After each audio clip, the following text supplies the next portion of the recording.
In today's video, I'm going to teach you how to effectively use the contour tool to modify objects, enhancing their appearance with precision. First, you'll want to begin by selecting the object you wish to contour. This could be a simple shape, a path, or even some text that you've converted for best results. If you're working with text and need maximum flexibility, you have the option to convert it to curves.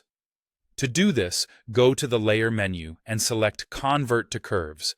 This will transform your text into a customizable path, making it easier to contour. Next, let's activate the Contour tool.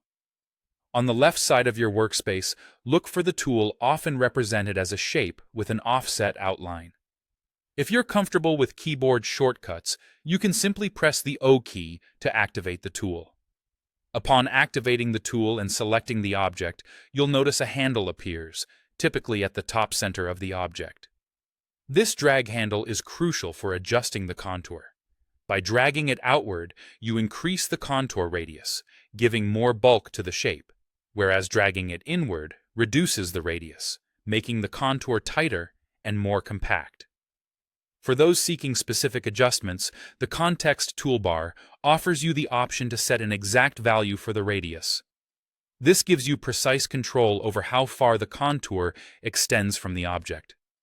As you work with the Contour tool, you'll find several settings in the Context toolbar that you can fine-tune according to your needs.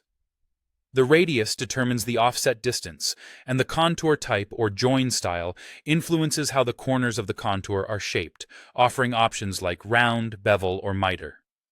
If you choose a miter join, the miter limit will come into play.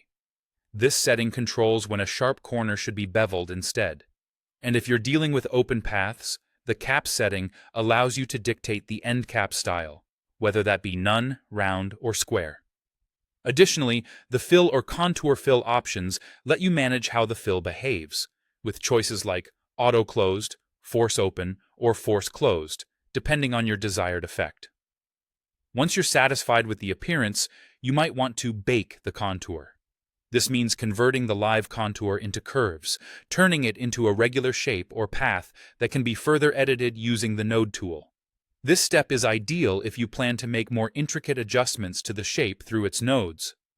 Alternatively, if you'd like the flexibility to change the radius later, you might prefer to leave the contour live for ongoing adjustments. And there you have it, a comprehensive guide to effectively using the Contour tool for object modification. With these steps, you're now ready to enhance your designs with precision and creativity. Happy designing!